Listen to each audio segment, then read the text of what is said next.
Hello, my name is Jimbo Ivy, and on behalf of the City of Corvallis Parks and Recreation Department, I'd like to welcome you to Iron Thespian. Over the last 2 months, we have heard the word unprecedented enough times to last us for the rest of our lives. But this situation truly is.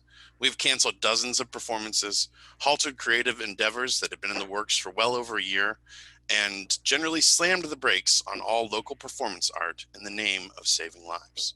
And the sacrifice is real in terms of dollars, in terms of hours, and in terms of passions put on hold. But we are theater folks, as we say. The show must go on. Even before we began canceling everything in the whole world, people in our community had already leapt into the Google sphere to, in the words of Jeff Goldblum, find a way. And they have, with a myriad of online entertainment that has expanded over the last month to provide shows each Friday, Saturday, and Sunday.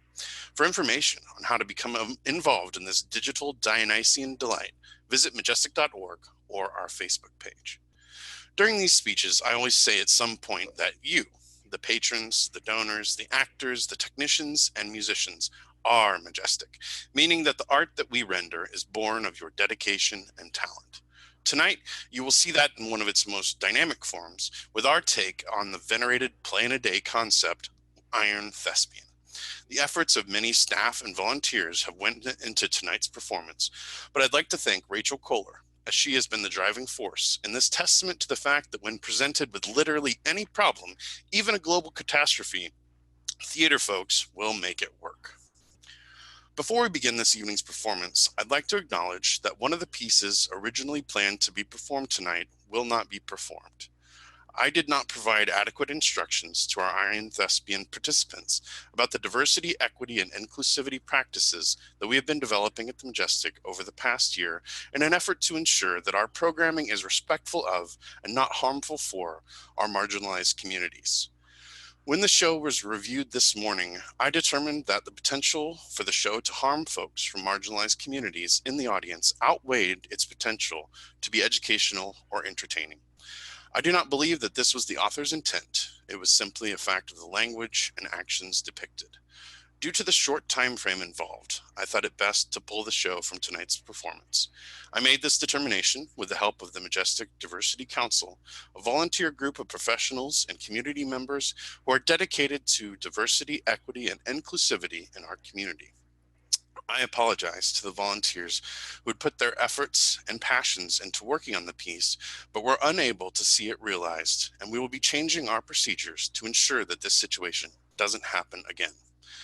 I wanted to share this with you because I believe for our community to grow, these processes should be transparent. For some time now, I have been meditating the inclusion of a land acknowledgement in my pre-show curtain speeches.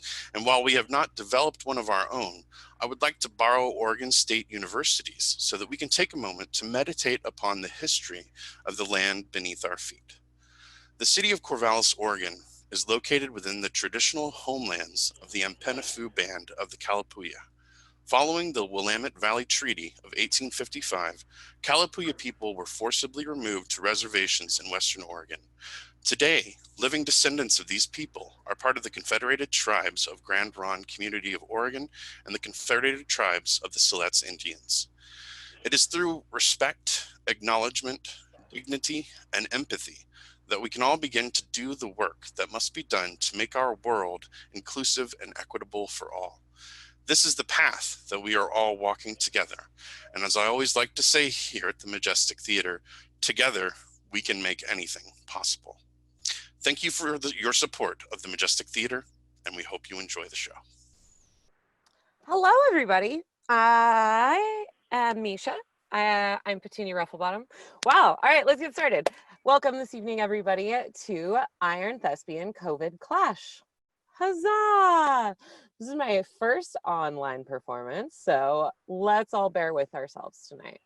So for those of you that had no part in our Iron Thespian practices last year, let me give you a little rundown on what's going to happen and what we've been up to for the last 24 hours. We broke all of our volunteers up last night in 2 teams, and each of those teams was assigned a writer, a director, and a number of actors. all those people got together, they met really briefly, and then the writers went and wrote all night long. So from their work, we will be seeing what the directors and the actors were given this morning and what they've turned into shows for you. All of this has been practiced through Zoom. All the costumes and props and everything are things that we have had people find around their houses. And to make it extra hard on everybody, when we assigned teams last night, one of the things I got to do as the host was throw in the secret ingredients to our Iron Thespian recipe. So that means that the writers were encouraged to use all of these things when writing their scripts. For a word that they were all required to use, we chose unprecedented, because I feel like we're all just not hearing it enough every day, you know? I chose a situation, and the situation is a dance party, because I really wanted to see everybody in their little Zoom squares dancing away. I also chose a prop, which was a face mask. I wanted people to play with this and see what they had around their houses. Obviously, we are all wearing face masks when we go out into public and when we go and see our immune compromised friends and family. So I know everybody has a mask at home, but I also thought you could use like a spa face mask or a Halloween mask or a masquerade mask. I wanted people to just mess around and have fun with it. And then our last bonus ingredient was chips, because even when it's not a pandemic, I would like to just sit around on my couch and eat all the chips. So I think that's about all. Oh, right. Throughout this event, myself and the Majestic mascot, who has come to stay with me for a while, will be judging all of these acts. We'll be judging them on their inclusion of all these secret ingredients and their output. And there's going to be a bunch of silly awards at the end of this, as well as one grand Iron Thespian winner, which you will have a chance to vote on towards the end of the show. We're gonna have a link available for you on the page, and I will have more very detailed information for you when that is ready at the end of the show. But until then, I think what we should do is just jump right on into it, because I'm sure I forgot something, and I'll tell you after this show. So the first team, team number one, these teams all picked fantastic names for themselves. Team number one is Pandemic at the Disco. And those of you that know Petunia Rufflebottom know that she loves Panic at the Disco. I have asked all of these teams for some completely made up and useless facts about themselves. So team one would like you to know that their play is a very serious drama, and you should have your tissues ready. They currently have a soundtrack for the show on Apple Music and Spotify. They did team building exercises by climbing Mount Everest. Oh my gosh, wow. And they originally had a ton of fight choreography and stage kissing in their production, but they felt in the time of COVID-19, it'd be insensitive to include that, so they cut it. So here's team one presenting to you Profits in the Time of COVID-19. Enjoy.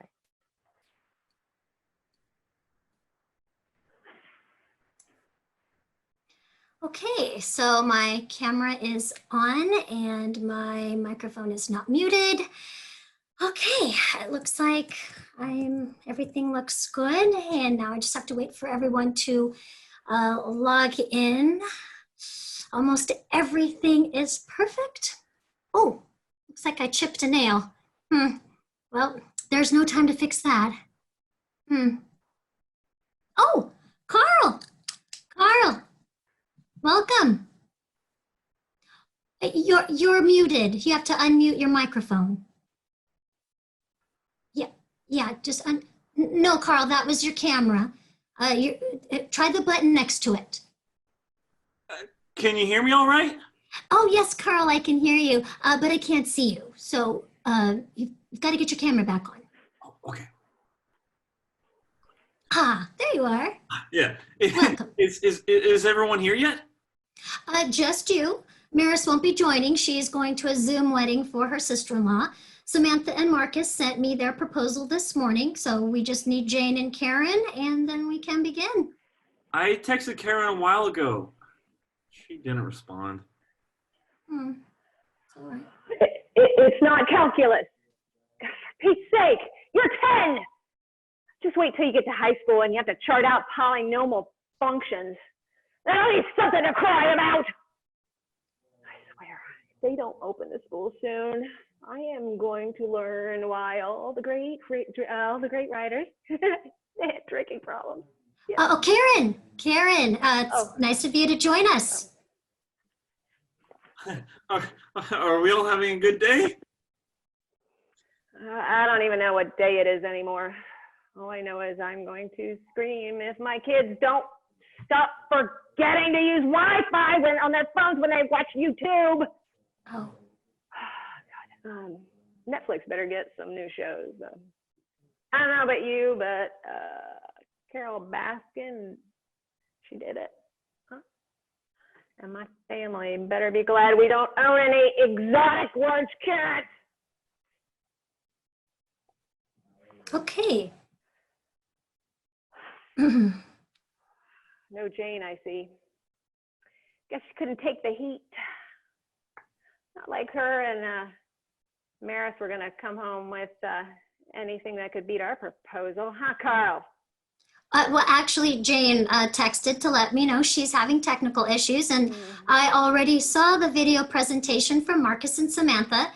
So in these unprecedented times, we're already off to a good start with Houghton Mercer's efforts to create a new line of COVID-19 friendly masks and living up to our founder's motto of solving our customers' problems before they realize they even have one. Carl and Karen, I look forward to seeing what you've come up with.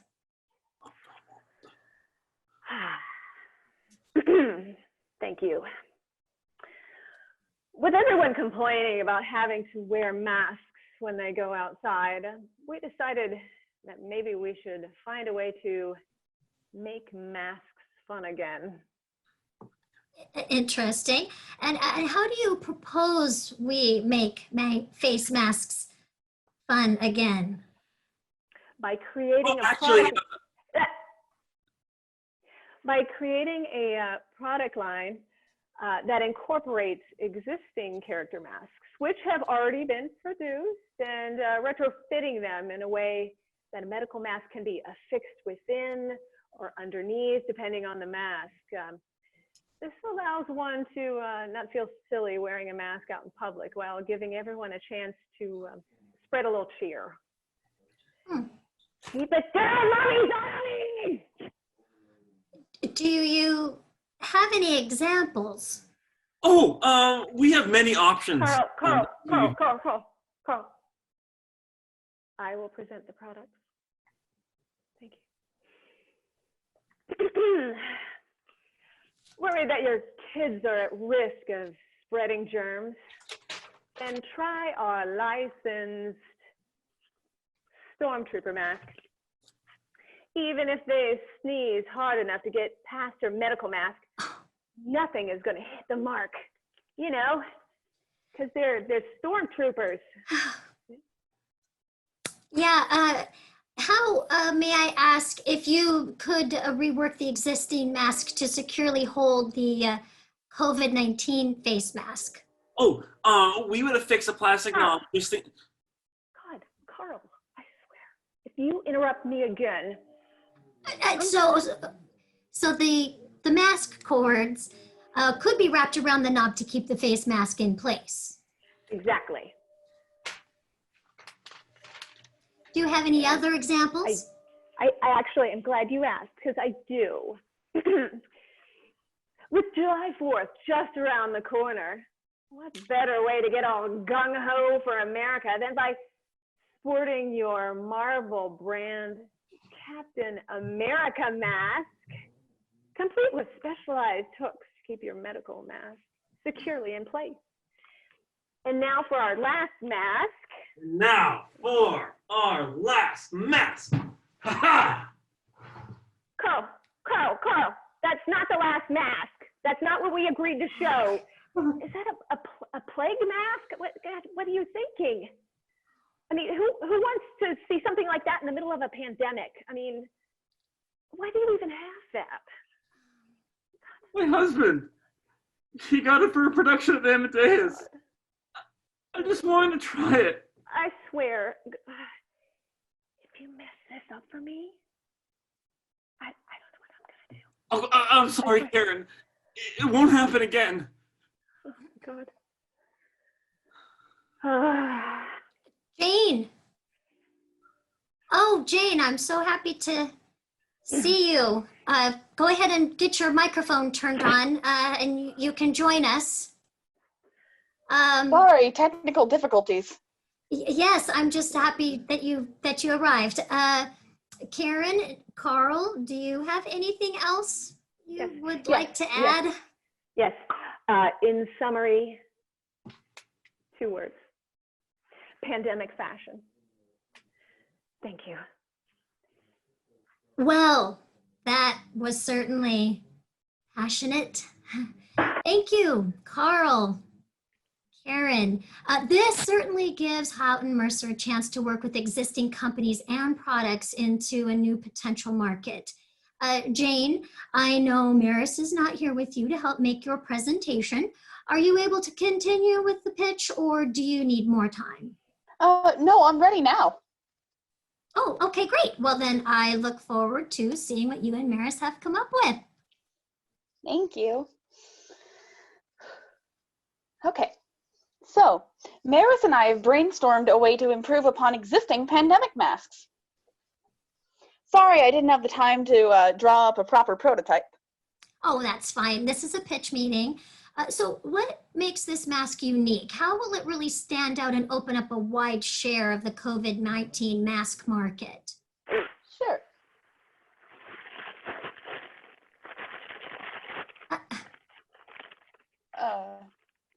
Go ahead. We propose making a line of double-layered cloth masks with a double line of Velcro surrounding it to provide secure closure. Karen. Karen. Karen. Karen. Oh, Karen. All right. All right.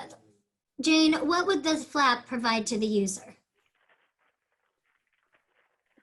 The purpose of the flap is to allow people, let's say they're in a restaurant, to lift the flap up in order to take a bite.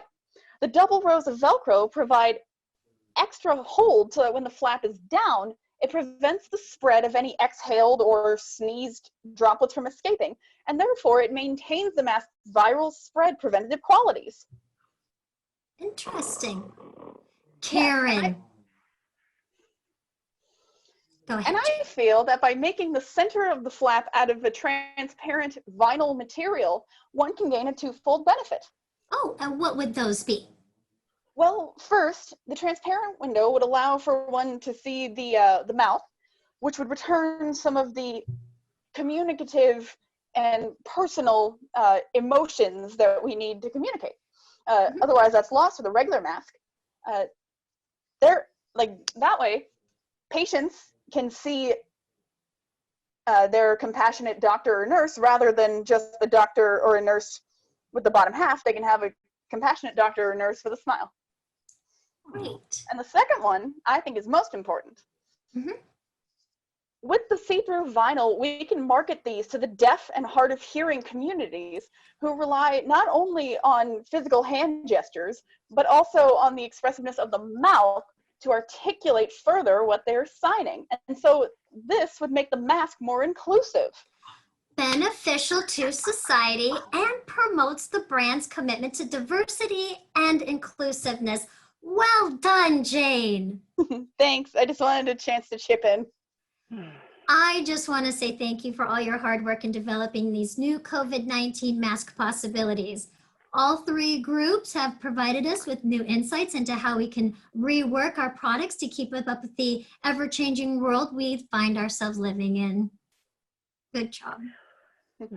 So, did you come up with a decision? Which one of us won the pitch? Oh, well, Jane, while you and Maris did set out to tackle a lingering question on how to adapt to a world beginning to reopen, I do have concerns that having a movable flap might not provide a sufficient protection against viral spread. I would, however, like to consider your idea of a see-through mask, and we will be continuing that discussion. Oh, yes, thank you. Thank you so much. Carl and Karen, I think your idea of trying to make the masks fun again and fashionable is an interesting avenue to explore, especially with Halloween coming up. It would be a good idea to explore this concept further. So we'll be talking about that too. I did it. I did it. I did it. I did it. It's my birthday. Who's your daddy? I did it. I did it. That being said, I thank you for all your hard work. However, I am going to have to go with Samantha and Marcus's development of a mask, which does not fog up my glasses. And I will be moving their pitch forward for final prototyping. Thank you so much. It was a wonderful meeting, everyone. I'm sure you'll join me in congratulating Samantha and Marcus on a job well done. I look forward to talking with you guys all next week. Have a good day. What? Bye, thanks. What? Samantha Marcus? What the son of a...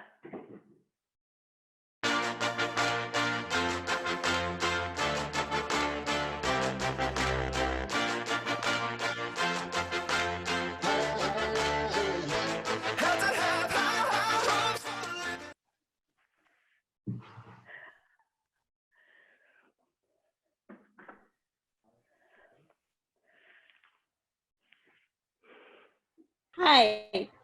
Hi everyone. I'm Rose. I'm going to play the role of your program this evening. You just saw Team 1, Pandemic at the Disco, presenting Prophets in the Time of COVID-19, written by Corey Warren, directed by Kelsey Vieira Haschenbrenner, performed by Noah Fox, Janet Miller Meckenham, Diane Slamp, Mary Helen Ogenbach. Thanks. Yay. Now back to Misha.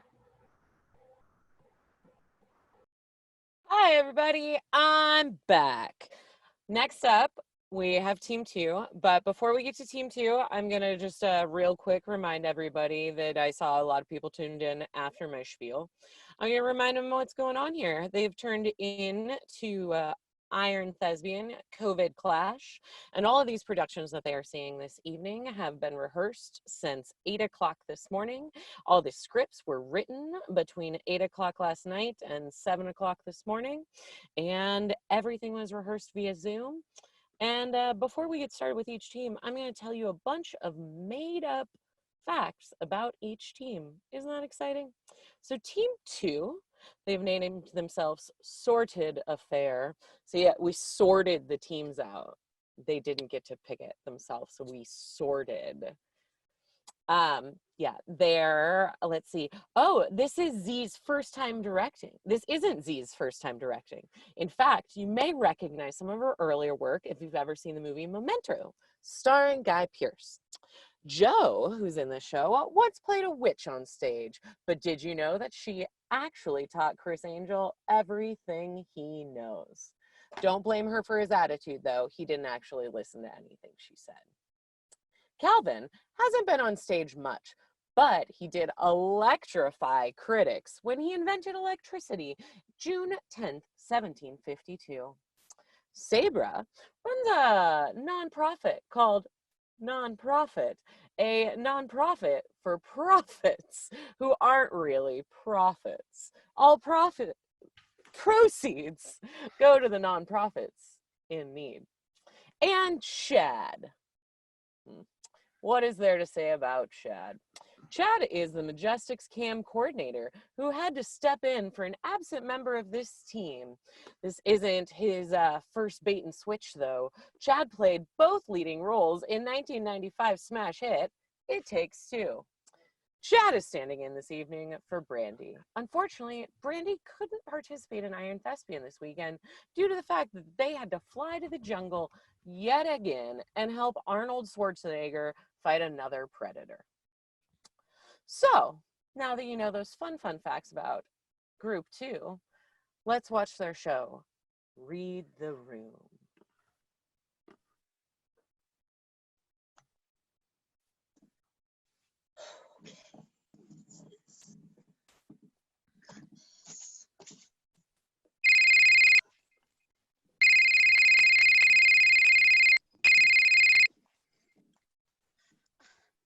Ash, is that you?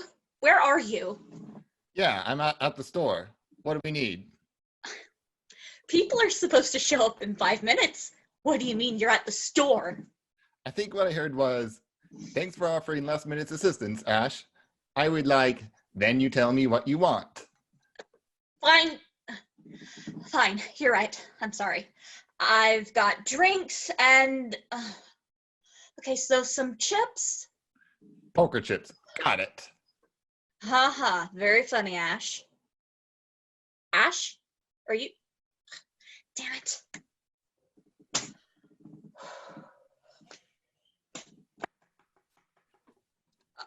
Coming! Oh, hey! Welcome! This is where the party is, right? Yeah, come in. Did Ash invite you? They sure did. Wow, it looks really okay in here.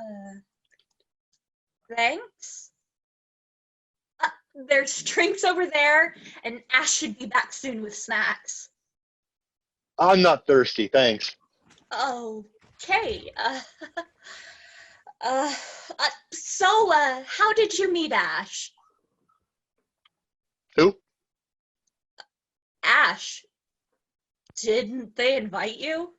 Oh, Ash. Right. Ash. I mean, I've never actually met Ash. wait, what? You know, I really hate what you've done with the place. Okay, who are you? Not everyone can be an interior designer. You totally underutilized the space. What are you talking about? Do I know you? Who are you talking to? I'm talking to this person, right? Wait, where did they go? Oh, did the guest already arrive? Who was it? Was it Steph? No, wait, Steph? You invited Steph?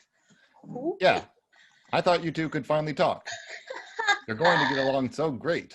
I promise you. Yeah, that's not the point. No, I've never met this person before. They're wearing a mask, so I didn't, Oh, shoot, the masks. What? Don't get mad, but I thought it'd be fun if this was a masquerade instead of just a regular party. I don't have a mask, Ash. I know. That's why I got you one, but I left it in the car. Hang on, I'll be right back. Anyway, seriously, you need to open up the living room more. If you move that couch and those chairs, just slide the TV that way, the whole room would just sing, you know? Yeah. Okay, first off, who the hell are you? And second off, why are you being so weirdly rude about my home layout? What? Listen, I don't know if random chaos qualifies as a layout. Okay, quit being a dick. Hey, Steph! Hey, Kel. Where's your mask? Ash did say it was a masquerade, right? Yeah, they have our mask in the car. Should be back soon. Cool. Well, thanks for the invite. This weekend was going to be really boring. Of course, I'm happy to have you. There's drinks over there. I think Ash brought some chips, and I'll get some music going soon. Promise. I'm just going to use the restroom real quick. It was a long drive. Of course. I don't know how you managed to mess up a bedroom. Bed, dresser, closet, and yet you still made it look, Okay, seriously. Who are you? Are you a friend of Steph's or what the No. hell? Look, this is going to sound bananas, but you've got to trust me, okay? Okay. I used to live here. All right. Is that the big bananas surprise? So I couldn't find yours, Kel. Did I see a car pull up? Yeah, Steph's in the restroom. Hey, do you know this weirdo? What weirdo? Probably going to want to avoid mentioning me. Very funny, both of you. Right here, wearing the mask, criticizing my house. Do you know them? Look, Kel, whatever joke you're making, I don't get it. I'm going to look through your music and pick something. Told you, Ash can't see me. Hilarious. Let me guess, you're a ghost. Who's a ghost? Oh, hey, Ash. Steph, I'm so glad you made it. Come help me pick out some music. Kelly's being a dork. Rude. Why aren't they acknowledging that there's another person in here? I told you, they can't see me. You're right, I'm a ghost. Okay, very funny, everyone. You got me. Cut it out. Seriously, stop. Cut it out. Joke's done. Are you okay? Yeah. Are you high? No, I'm not. I mean, yes, I'm okay. No, I'm not high. We should get high. Oh, just get Kelly to give us whatever they're smoking. You seriously cannot see this person. Right here. You're not We being seriously we don't get whatever joke you're playing right now. Quit being weird. I'm so sorry about them, Steph. I have no idea what's going on. Can't even hear you. I used to live here, but then I died. You're really starting to creep me out. Oh, I'm sorry. That's part of the package of being dead!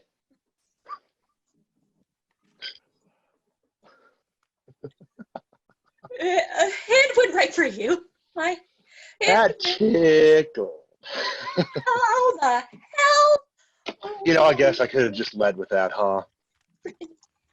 Oh my gosh. Oh my. Oh. Okay.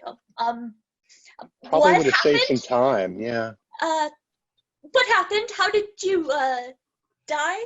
Oh, come on now. You don't want to ruin your party with a sob story, do you? Fine. I was hosting a party. I went out to get some chips, and I got into an accident. Somebody T-boned me in an intersection. Ugh. I think I remember that crash. The other driver died too, right? Yeah, we actually met afterward. Both dead, obviously. He was a really nice guy. The guy that killed you. It was an honest mistake. You seem pretty, you seem pretty chill about this. You know, honestly, when you die, you learn not to sweat the small stuff. Small stuff. Like confronting your killer. His unfinished business was apologizing to the victim of the accident, me. So he moved on to that great reward basically right away. So, wait, what about you? What's your unfinished business?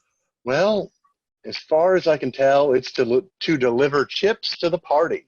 So when I saw that you were having one, well, let's just say I was pretty excited.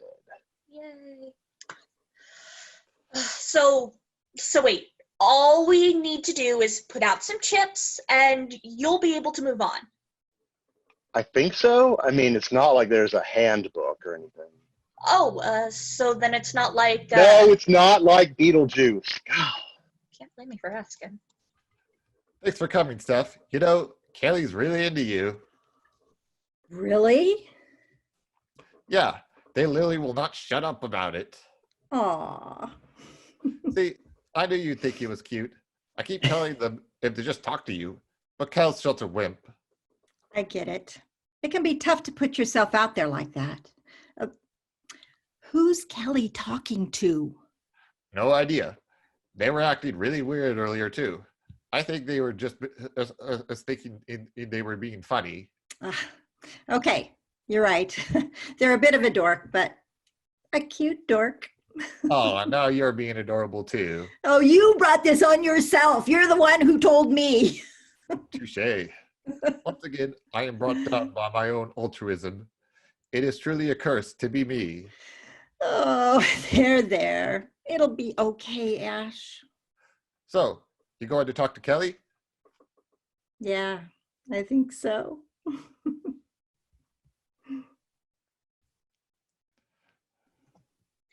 Okay.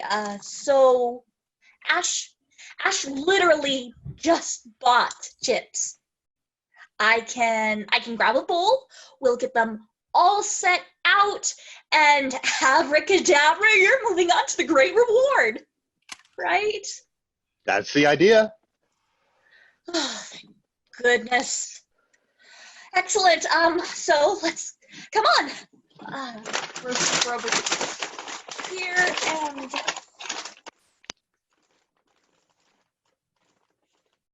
Wait. What's the matter?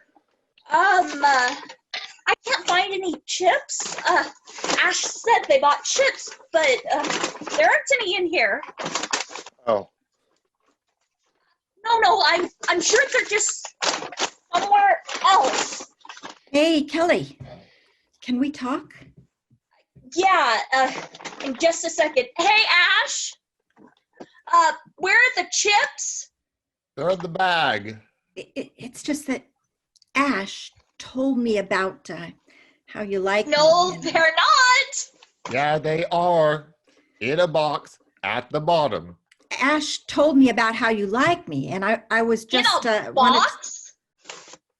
Yeah. Kelly, I think Steph is trying to talk to you about something important. and I just wanted to tell you that I like you too.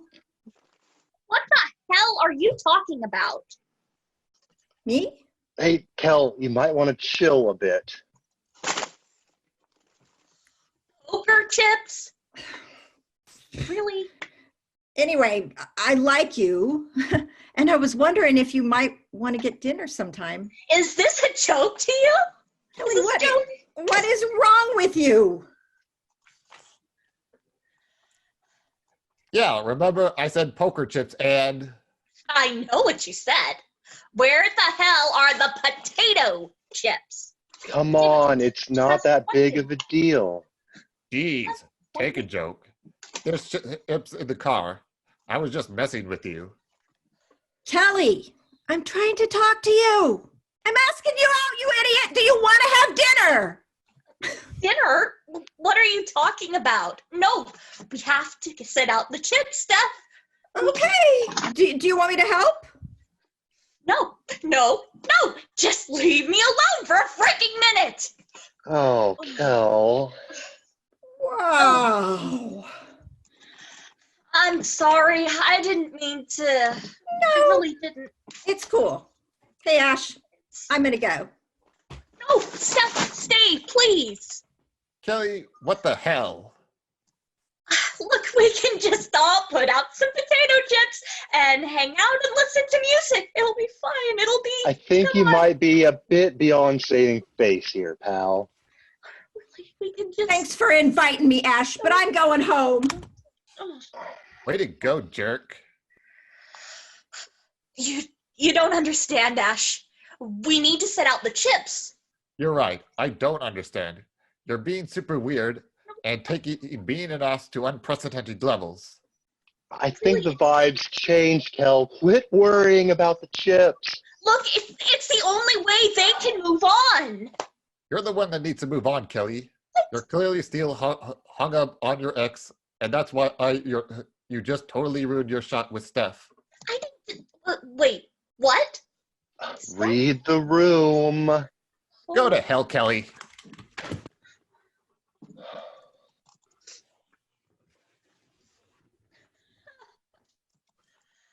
It's fine. It's fine. I can just go to the store and buy you some chips. It'll be fine. No, it's okay. I'm pretty sure they had to be set out for an actual party.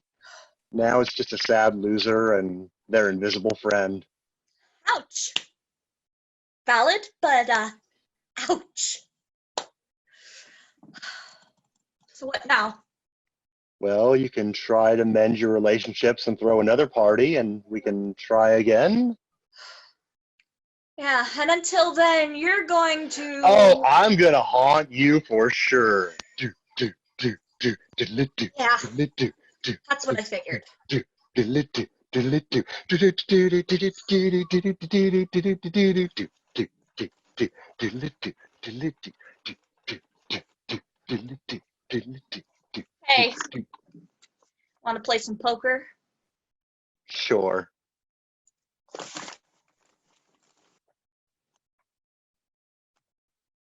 Oh, I'm back. You just saw Team 2, Sordid Affair, presenting Read the Room, written by Chris Miller, directed by Zena Allen, performed by Sabra Parrish, Chad Howard, Johanna Spencer, and Calvin Harris. Yay! So, okay, see you after the next show. Thanks, Rose. Great job. I just want to let everybody know that might not be aware. Chad themselves, there is my partner. And so that show makes so much more sense now after hearing everybody else's part and not just his repeatedly all day long. And every single time that knocking sound happened, yeah, I got scared. I got scared every time he just snuck up on me. That's great. So on to Team 3. Team 3 is called All the Zooms a Stage. Team 3 has a little bit of interesting information for you about themselves here. They all met in 1978 at Harvard Business School and decided to go into acting instead. Their troupe has always insisted on performing with one another, including when they were all cast in several one-man and woman shows. Between all of the members of All the Zooms a Stage, they have 3 Tony Awards, 1 Emmy, a Peabody, and a whopping 10 Razzies. So may I present to you Team 3, All the Zooms a Stage, presenting In the Nick of Time.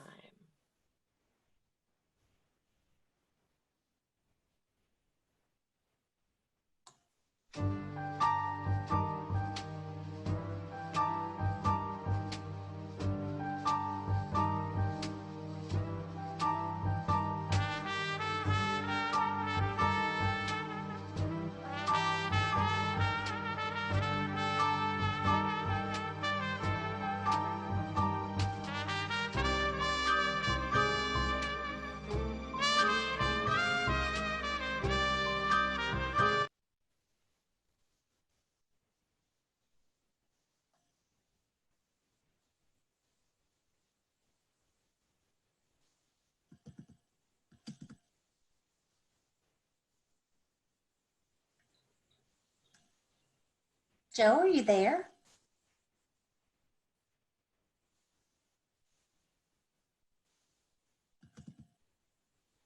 Hello, everybody.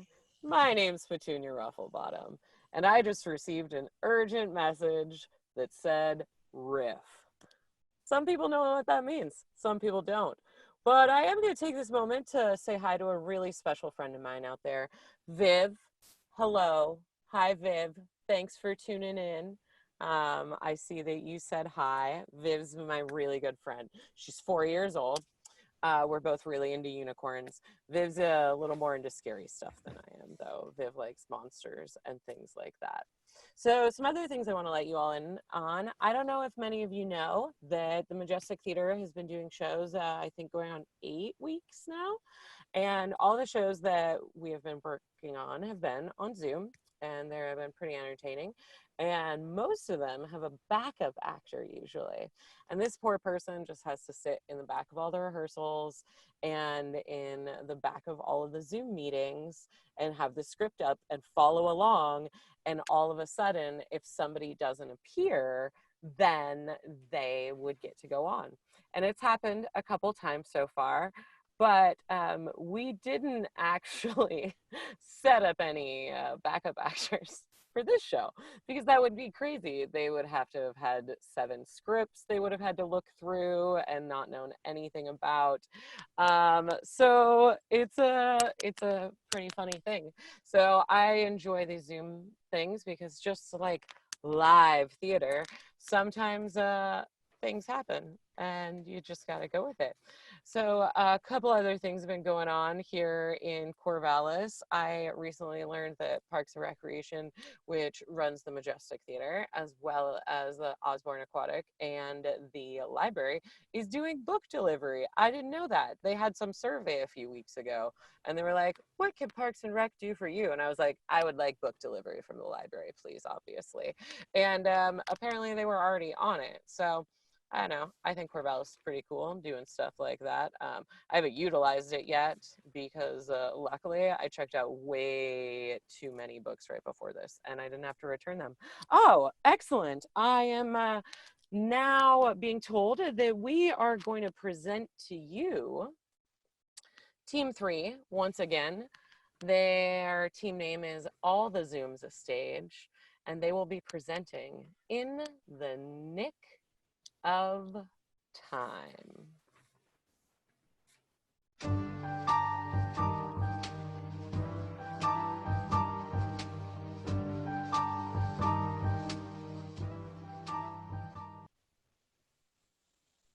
Last night was fantastic. I love it when you Don't talk about it, Joey. You gonna give me that new iPhone today? Sure, anything for you, babe. Please don't call me Joey. I hate it when you sound like my mother. Just trying to make you feel like a little boy again, because you are my boyfriend, you know. I guess that makes you my girlfriend. I stopped being a girl long ago. I'm a woman, and don't you forget it.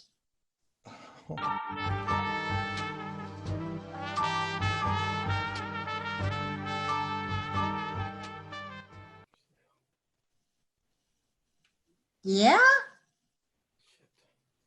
It's not coming on. For some reason it's not coming on.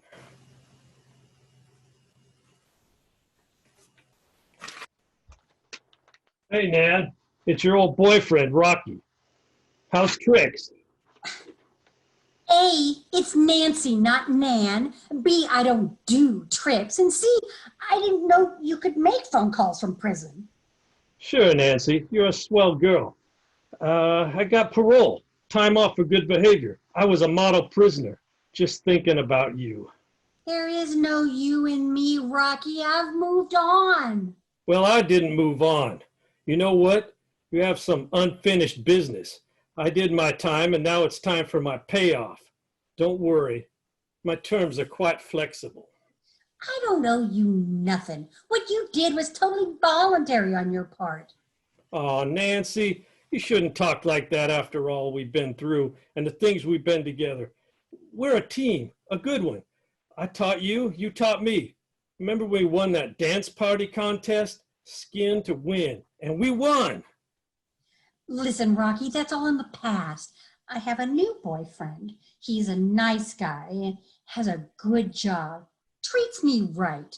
A new boyfriend that treats you right? But we'll see about that.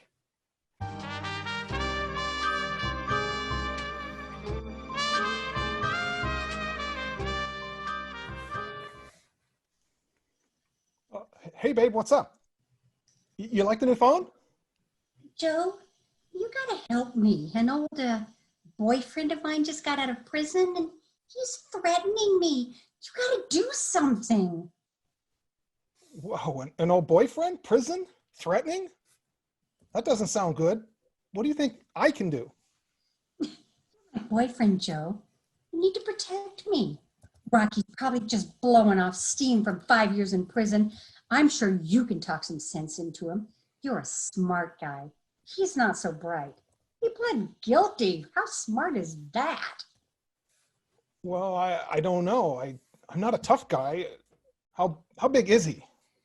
You're bigger than he is. I would be very appreciative, Joe. I would definitely make it worth your while.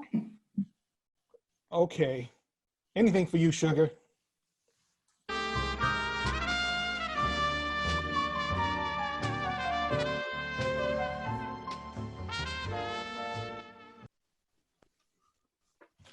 You know, I am bigger than you.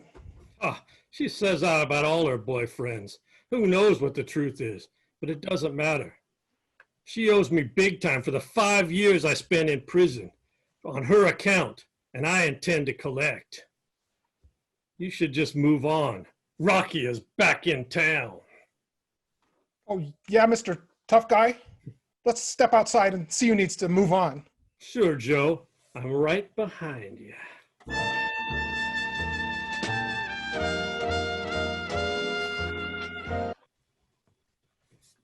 Yeah.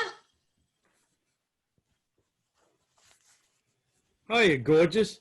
Seems like your little boyfriend had to learn a lesson in protocol. The alpha dog gets the girl. I would let him say goodbye, but he's kind of indisposed. I'll be coming around this evening so we can pick up where we left off. Wear something nice and comfortable.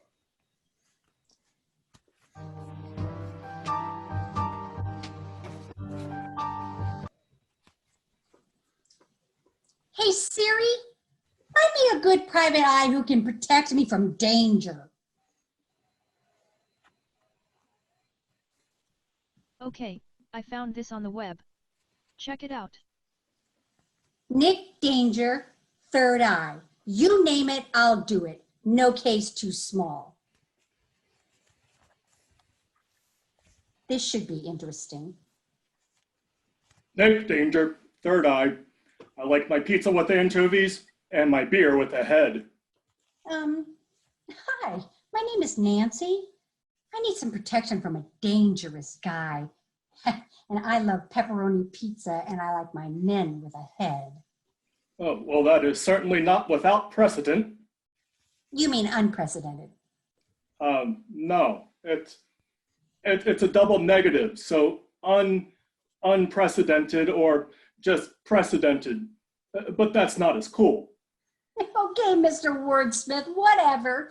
Can you help me with a dangerous man or not? Of course. I spell my name Danger.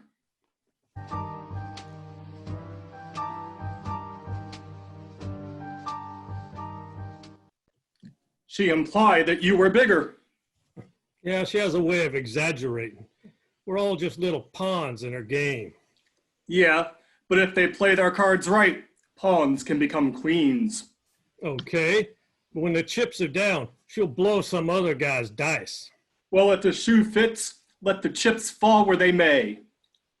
No, that's a non sequitur, not a mixed metaphor. This conversation is over.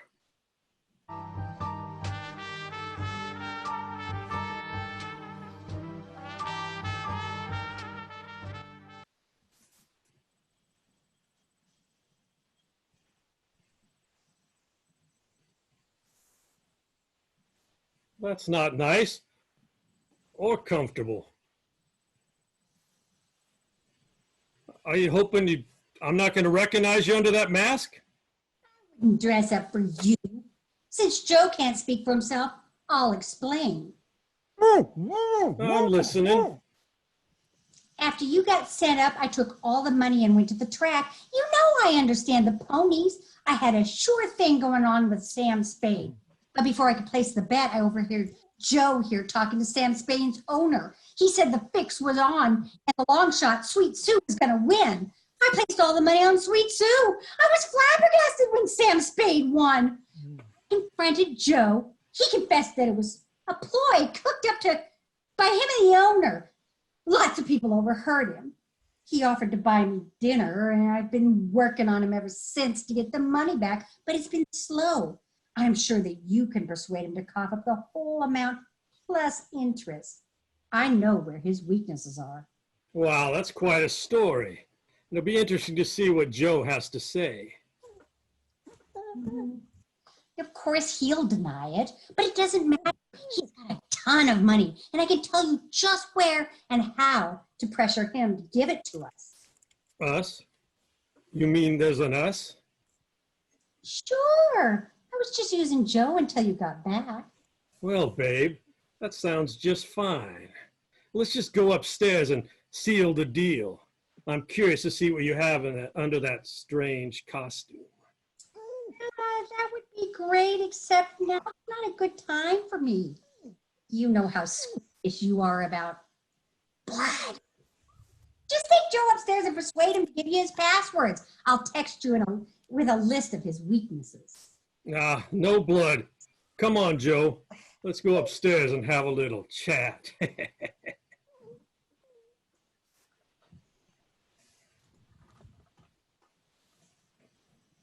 Nick, danger. Nick, it's me. Meet me at Ned's place. Let's run off together. You're the sweetest, smartest, bravest guy I've ever met. I love you. Okay. You should know that I'm not a big guy. Nobody's perfect.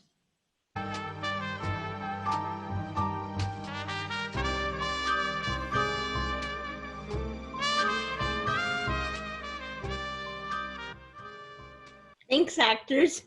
That was Team 3, All the Zooms a Stage.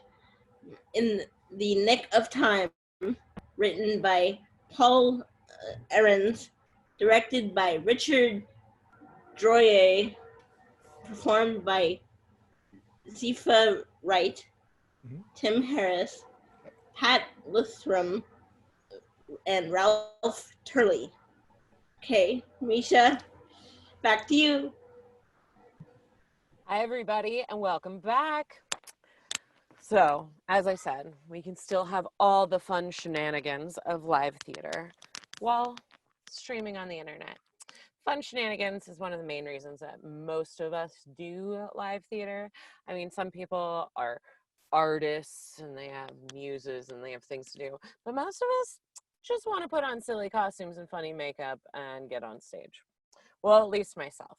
I normally MC it for other kinds of shows. So, some of you know me from my work with Heart of the Valley Burlesque. So I'm gonna try and keep everything in the PG form today since we are live. Coming up next, we have Team 4. Team 4 is entitled themselves, My Parents Thought It Was Just a Stage. Boom. We did highly encourage all of our actors and team members to come up with very bad pun names, just to let you know. Team 4 would like you to know that this team trained for their intense shower-themed action scenes in the bed section of Bed Bath and Beyond. The team also went through endurance training by dyeing the wool of 800 sheep. The team rolled dice for 12 hours to decide how they should recite certain lines. They stood in front of industrial strength fans and screamed into the void for 20 minutes in rotation until showtime. And I just want to let everybody know that that's what I do every morning. It keeps your lungs strong. It gets all that angst out, you know.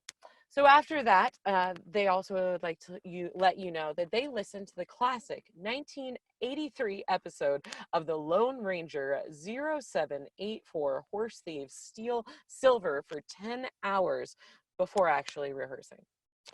All the animals burst onto the scene, canceling all the rehearsals, and every member of this team actually lives together in the same distant wine cellar.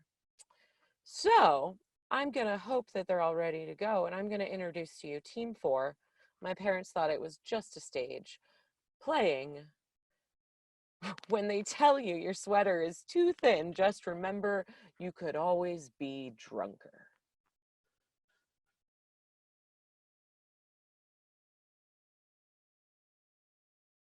I've been stuck in this bathtub for 16 days. You look confused. Let me explain. My friend was hosting a dance party in a house she didn't own. I don't know where she got it, but I wasn't going to look a gift house in the mouth. So I rolled up, and maybe I'm a little bit of a party monster, but like, I prefer party god. And maybe I drank a little bit or a lot of it. I can't remember. I was drunk. So I got the idea. Hey, I'm gonna take a bath.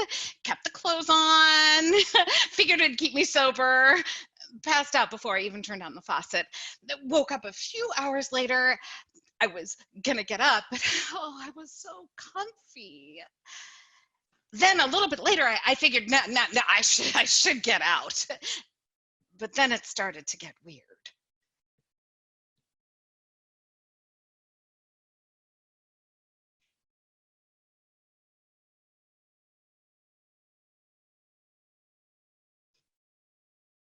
Really, really weird.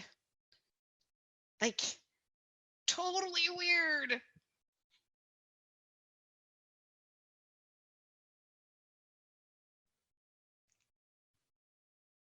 Weird. Sounds pretty weird. Very weird. What's going on there, Reggie? Well, You're just I'm hanging out in not the really bathtub? sure. There's Oh. supposed to be like this weird stuff happening. There Like, is all supposed these to be different some people. weird Come on. things. And Oh my goodness. I'm gonna have some pickle juice. Oh, that's weird. It's totally weird, man. Things are getting really I'm weird. drinking coconut water. Whoa, that's so awesome. It's pineapple coconut water. So cool. I Yeah. also have this, but you know. Oh. That's for later. I was for it's later. a prop. It's just a prop. Yes, I know you use green and red dye, and you mix it dark enough with a little black. Yeah, it'll make brown water. Or apple juice. Apple juice works. You know, yeah. I saw a video on the internet today. Wait. This is in. But then it started to get weird. Lord Reggie, art thou prepared to lead the siege to take back the Holy Land? Yes, my fine crusader. Begin the siege and beseech my tactical input.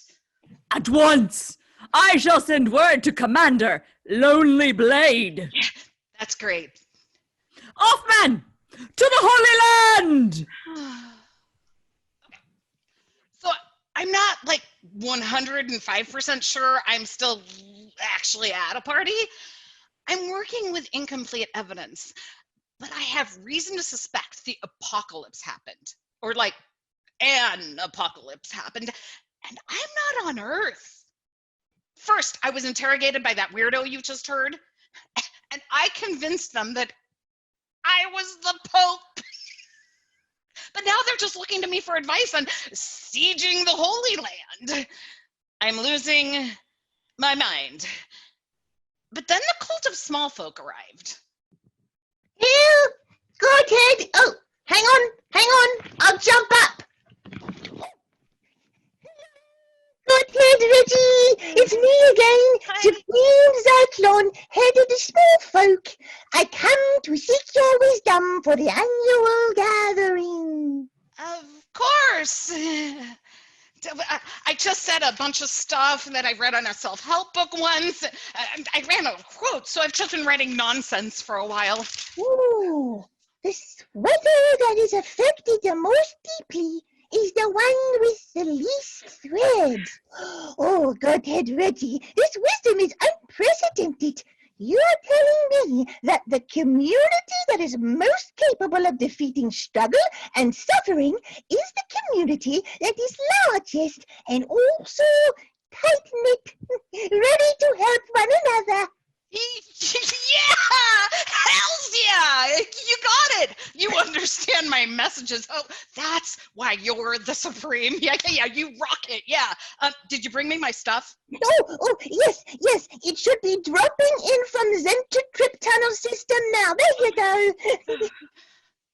Hey, what's this? Oh, chips, as you requested. Oh, yeah, sure. Why not?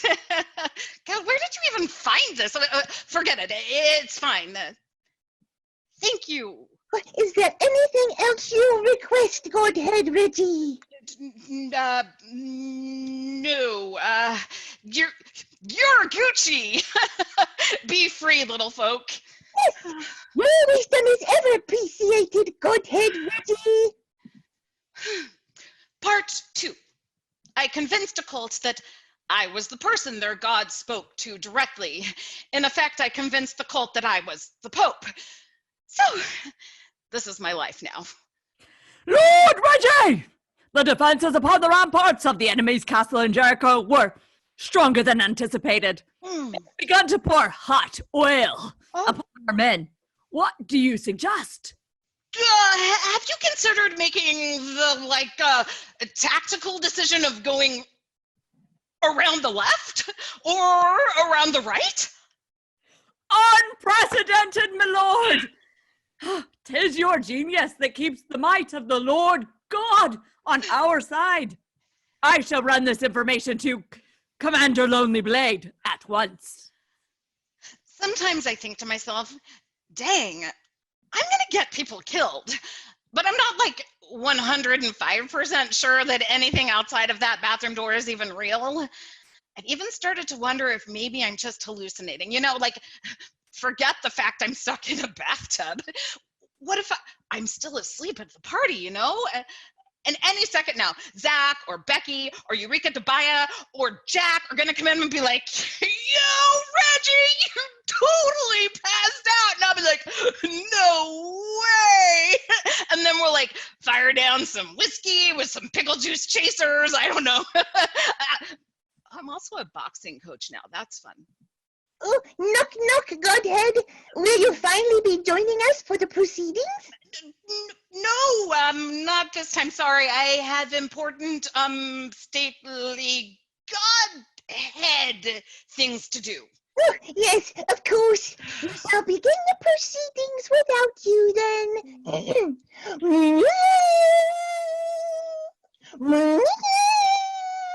Are you singing? Yes, I'm preparing the hymn of Giblet the Divine. Yes, Godhead Reggie. Yeah, I love that hymn. I really love that part at the end. Yeah, totally. Oh, yes, when they decapitate Daniel the false prophet. I love the description of the neck tearing. Yeah. Yep. Yeah. I love when they kill the false prophet. I mean, beheading is totally my favorite hobby. But I need to do my godheadly duties in peace and silence. So if you could prepare the hymn somewhere else. Oh, my deepest apologies, Godhead Reggie. I shall make myself away at once. I'm never opening that bathroom door. I'm never leaving. I'll get beheaded if I do it. If not by the small folk, then by the Crusaders. Nothing out there is safe. But I got a grilled cheese and a copy of Chips with no DVD player. I mean, it could be worse. Oh, wait, Chips! I know what this is! Who's there? Did you take back the Holy Land? What? No, Coach Reggie, it's me. Oh, Bobby, hey, sorry, I thought you were someone else. Nope, just Bobby C. What's going on? Oh, Coach, I lost another one. Oh. I went out there, I gave it my all. I threw every jab, every uppercut. I was knocked down in the 7th. And the play-by-play guy said it was unprecedented. He'd never seen someone get taken down so thoroughly on their way to a 13th loss in a row.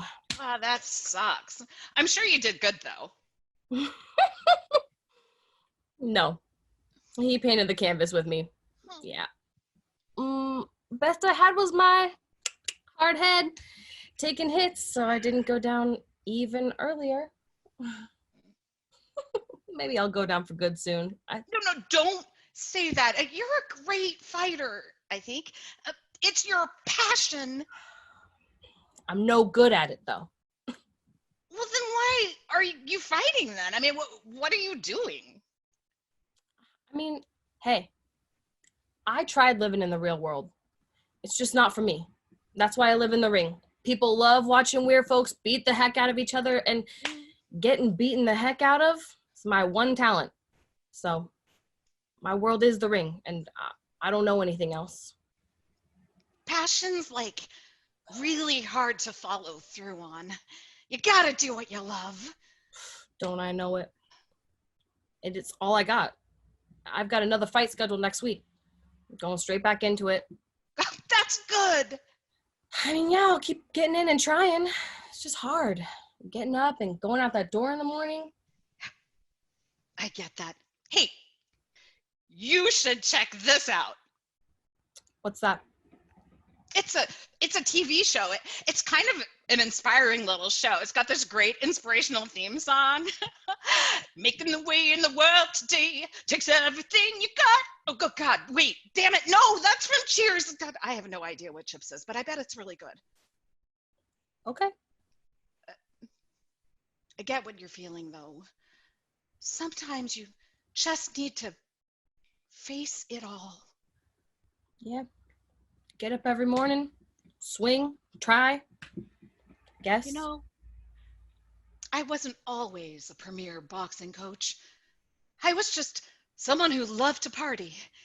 Maybe I got in over my head trying to escape my problems. We've all been somewhere before we got where we are now, Coach Reggie. Oh, you know, actually, I don't think I've seen you since you became my coach. You've always been behind that door. Yeah, I don't get out much. All What's right. the world like out there? Pretty good. A lot of dancing. Dancing? Well, yeah, like lots. What? Who are you? 'Tis I who would dare inquire upon thee who thou art. And why doth thou stain thyself upon the door of thine Lord Reggie? Oh, Lord Reggie, that's the door that belongs to Godhead Reggie. Oh, I'm screwed. Speak not of your heresy. Yeah, I don't know who you are, but I'm about ready to beat you to a pulp if you don't start making sense, so. 'Tis my blade you shall both face. The supreme of the colony of the small folk will not be spoken to in a manner such as this. If you continue, you both shall face dismemberment and disintegration. What's the point of dismembering us if you're gonna disintegrate us? Oh, it's to prove a point. On guard! Stop! There will be no fighting outside my bathroom door. I have been in this bathtub for 16 days. I live here now. What? What is the world like out there? The battle for the Holy Land has raged for a millennia. Oh, and the kingdom of the small folk stretches beyond the known stratosphere into the beyond. Well, don't look at me. I just live in Brooklyn. None of those answers make any sense. But this is also the first time you're all meeting each other. Maybe the world out there is just a bit of a hot, wet nightmare. I haven't done anything for you guys, and there's no reason you should fight. What do you mean, Coach? I mean, okay. I haven't been a coach, or a lord, or a godhead. I just say things and you guys find value in it. Zyklon, You preach single-handedly to your cult. We're not a cult. Bobby, you get out there every single time and you fight with everything you got because that's just the chutzpah in ya. I do love me some of that Jewish bread. It's true. And Crusader. My name is Samantha.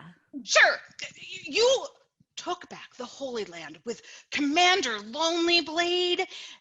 I didn't do any of that. I've just been hiding from the world in my bathtub. I think it's time I see what's waiting for me on the other side of that door. Yet, my lord, you insist that the world you are entering isn't your own. What will you do if you find something else? Yeah, you gonna be all right? Good luck. Thanks, y'all. Gotta walk out the door.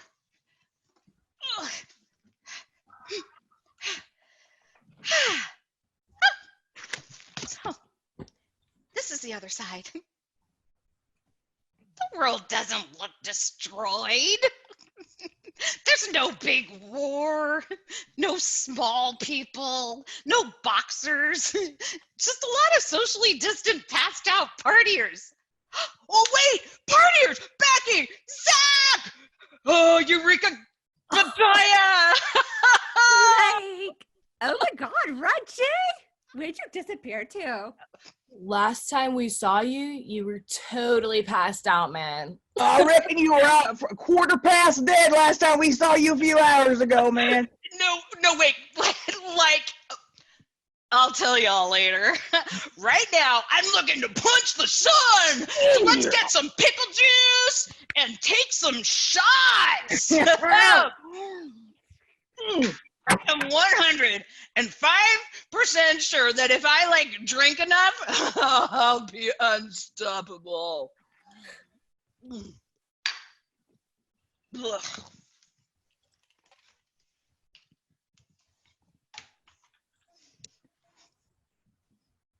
Oh. Hello. It's you again. Part 3. So, as you may have heard, I'm a bit of a party monster, but I prefer party god.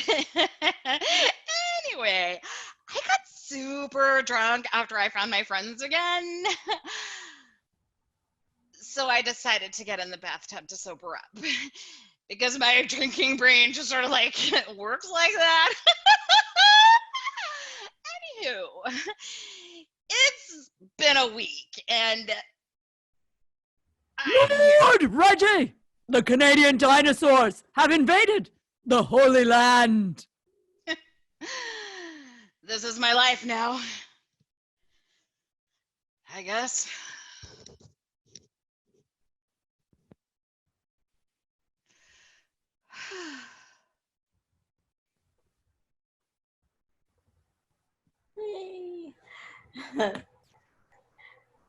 Here's who you just saw. Team 4. My parents thought it was just a stage. Presenting when they tell you your sweater is too thin, just remember you could always be drunker. Written by Justin Joyce. Directed by Michael Wren. Performed by Dory Board, Teresa Bolin, Harriet Owen Nixon, and Delaney Burns. See you in a few. Oh, did you know? Were you in the back? All right. Hello, everybody. Oh, I'm much farther away now. I'll get right back up in your face again. Hi, everyone. Well, that was a lot of fun. That was enjoyable. I really enjoyed that they used the word unprecedented 5 times because, as I said before, we really just don't hear it enough in our day-to-day life. And it's just the way it is. I don't know. I could hear it 500 more times a day. And then maybe then my head would explode. But enough about me. I'm going to go on next and tell you about Team 5. Oh, Team 5 means we're almost done.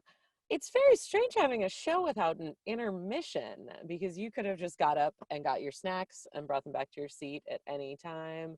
Your fridge is hopefully stocked. I know that the lovely Two Town Cider will deliver to your house. And I do believe you can even get a Block 15 beer shipped to your house this time of year too. All right, Team 5. Team 5 is called Unprecedented. So I'm excited about that. Team 5 didn't give me a lot of information about themselves. They, at least one member of this group, at least one member of this group, to their knowledge, has eaten goat brains. And another member of this group learned how to use a firearm at age 5 and how to make a martini at age 10. So the fun fact is that both of these facts actually are real facts. All the other facts have been made up. And so these ones are real. So that's pretty exciting if you ask me. I feel like I should be telling you the name of this show, but I forgot to put it into my document. So somebody will tell you, Rose will do a delightful job of telling you what this show is called after you watch it. So may I present to you Team 5, Unprecedented. It's called Honor the Legacy. Oh, it's called Honor the Legacy. We're all wired in the internet here. So Honor the Legacy. Now I remember. And it's coming at you by Team 5 right now.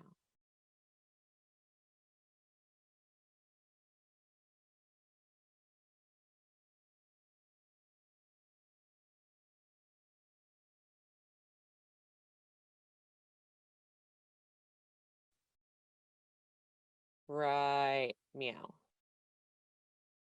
Right about meow.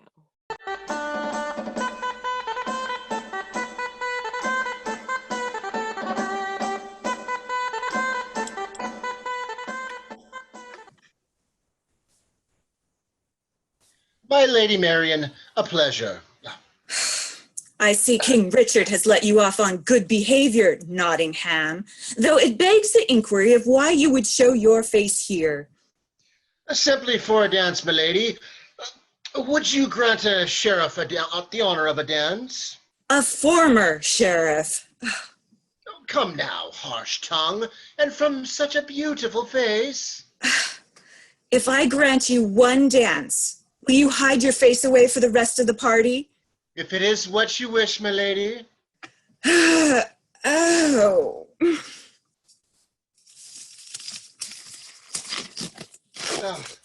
It is a shame to see you this way, Marian, Lady Marian. What way? Forlorn, quiet, without the energy I once knew. You knew me at a time when I was happy, sir. Oh, I hardly think that, my dear. And what makes you so sure? You were married to a thief. I was married to a provider of the people, something you actively opposed for years and tried to have him killed for. And I suppose you finally have what you wanted. My Robin of Locksley dead, and myself forcibly open to your undesired courtship. Oh, don't think so negatively. Yes, I saw many people weep at the news of Robin Hood's death. Lord knows why. They had seen him face death many a time before. Where is the shock placed in that he finally lost the battle? For a man who wishes my hand so conspicuously, you have a rather loose tongue about my late husband. Oh, no looser than the rest of the kingdom. There, look, there she is. Your mother, as radiant with authority as the day your father brought her home to the forest. She was the one who kept us merry men in line, you know. Your father would have just as easily been drunk under the table in celebration with the rest of us. She kept us all honest. My mother. I haven't seen her in years, since my father's death, and yet she hasn't aged a day. And how lovely to see her dance again, but with such a vile creature as the removed and dishonored sheriff. How can he sully her image like that? Well, aren't you, Chipper? I will not stand for this. He will pay. Don't go spouting off that temper. Patience, child. That chip on your shoulder ain't getting any smaller. I promise I'll signal you when the time is right. What better time than when he is exposed? He is not exposed yet, child. Letty, what if I miss? My aim has never been quite as true as my father's. It will be true enough when it matters most. Now listen to your Aunt Letty and keep to the shadows. The time is almost upon us, you mangy wolf. Your prey has now become your hunter. Nottingham, you would have me believe the people my husband so generously helped talk cheerily of his death? Not necessarily cheerily, but with gusto. Rumors have spread like fire through Sherwood. Rumors? Around the circumstances of his passing, some say it was bandits who got the better of him. A bandit better than my Robin. Others say Prince John sent a man to have him assassinated. Prince John is little more than a coddled child. He may have threatened my dear Archer, but his incompetence prevented him from ever bringing Robin harm. Oh, others still believe that one of his merry men did him in. Possibly even Little John. That is our cue. Come, Robin. You dare to weave the tale that Robin of Locksley's men would commit such a sin? A loyal man, whether knight or servant, does not betray his king. And a man like Little John, who shared a brotherly bond with my Robin, even less so. You came to this event not only with your unwanted courting, but with accusations unprecedented. I merely speak of the rumors I hear, milady. Well, I hear he was killed in a jealously fueled rage by a rat in wolf's clothing. Now that is a wild accusation. Who are you, young sirrah, that speaks of such a violent act? Go ahead, put down your hood, which you use to mask your face in shadow. Robin? Like a ghost come to haunt me. You recognize me, don't you, Nottingham? No, you recognize who I look like. Robin of Locksley, the man who kept the villagers from starving under yours and Prince John's rule. I am not Robin of Locksley, but his child and heir. I am Robin of Sherwood, and I bear his mantle of the Robin Hood.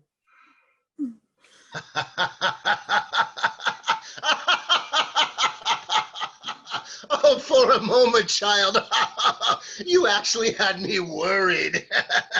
Though I grant you, you are the spitting image of your father. Now your friend, he is more formidable. I would recognize that crimson cloak anywhere. Will Scarlet, a master of knives. Ha! You jolly pig muck. You may know me as Will Scarlet, but that's not quite my name. Then who might you be, who also wears a title but not its identity? Scarlet Williams, your demise, sire. Ooh, bold words from a petty thief's partner. And bolder words still from an honorable man's murderer. You think I had a hand in Robin's death? Rumors are rumors, my dear. I don't say anything I believe. It doesn't matter what you believe. His life was taken by your hand. You should have buried that arrowhead rather than hide it in a drawer of your dresser. Yes.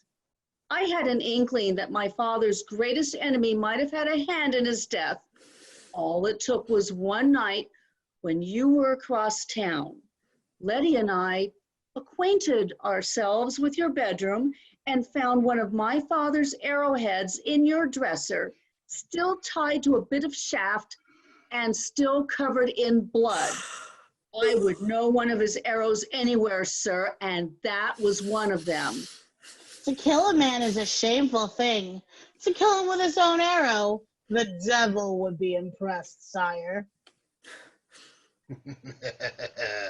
Rather poetic sounding, isn't it?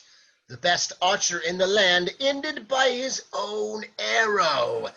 The only way it could have been more so was if I'd used his bow to do it. Lower your bow, child. You wouldn't want to harm your dear mother, would you? Scoundrel, unhand me. Letty? This fight is between you and Robin. The lady is innocent. Which is exactly why I need her. The child won't shoot if an innocent blocks the arrow's path. Now, lower your bow, Robin of Sherwood. Robin, remember what I told you. Your aim will be true enough when it matters most. Take a deep breath and aim true. Don't risk your mother's safety, child.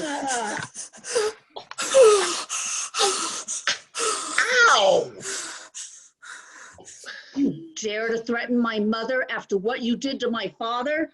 You shall pay for the years of pain you've caused Sherwood and the years of pain that you've caused me. Robin! Robin, think of your father. I am thinking of my father. I think of him every day in my memories. And in the memories we will never get to share because of that man.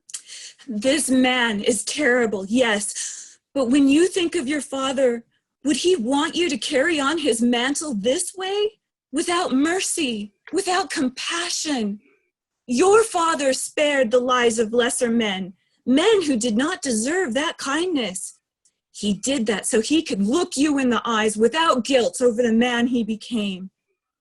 If you killed this man, can you look into the eyes of your father's ghost? Your mother has a right head about her. I am sparing you on my mother's word and my father's legacy. But if I should see your face again, I cannot promise the same mercy. Leave Sherwood, or I will show you the difference between my father and I.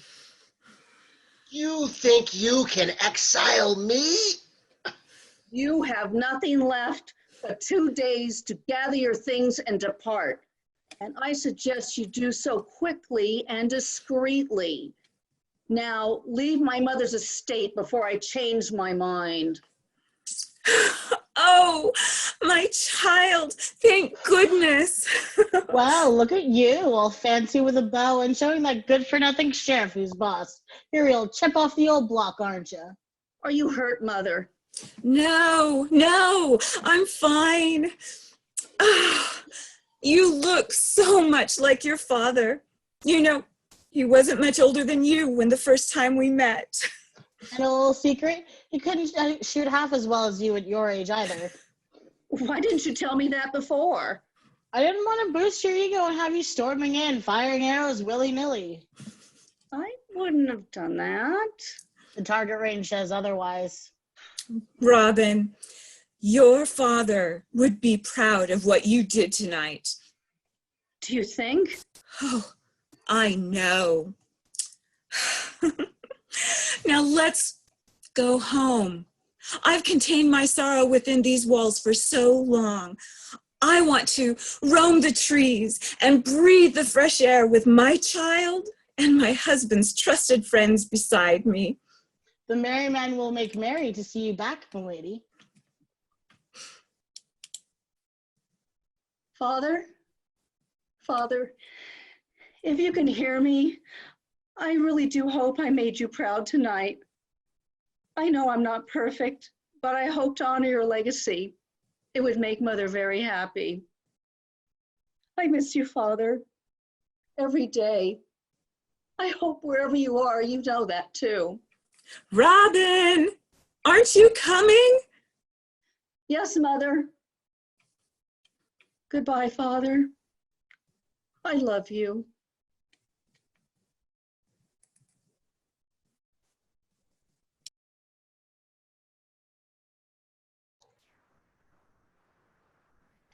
Yay! So that was Team 5. And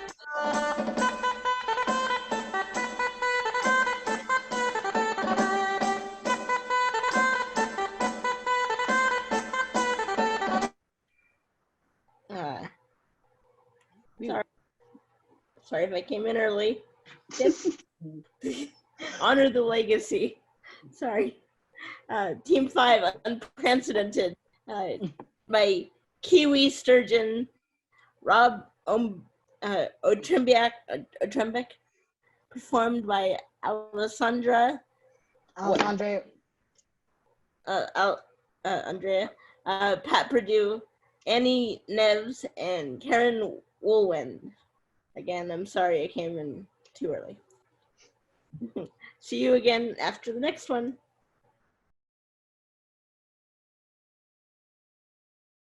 Dun, dun, dun, dun. It's me again. Hi, everybody. So the next show is going to be the last show of the evening. But after that, we're going to get voting opened up. So right now, while we're waiting to get the other show, the last show of the night all together, I want you all to, on your another tab or on another device, maybe you're watching this on one thing and you have another computer or laptop, you're going to go to majestic.org/vote. And there is where you will be able to vote for your favorite show. But don't vote yet. I just want you to get it all pulled up and ready so that it's not going to take a really long time for everybody to vote, because we want to get all the voting done so then we can give out all the awards. Correct? Correct. So luckily we have a fair bit of amount of awards to give out before the big award. But I want to make sure you're all ready to vote, because coming up next, we have the last team of the night. Team 6 is in the mix. They are Team Impending Zoom, and their title has special pronounced Zaum.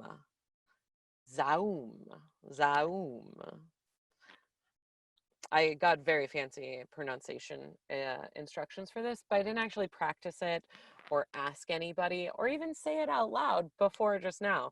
All of those things would have made so much more sense to do. All right, so Team Impending Zoom showing you the production of Zaum.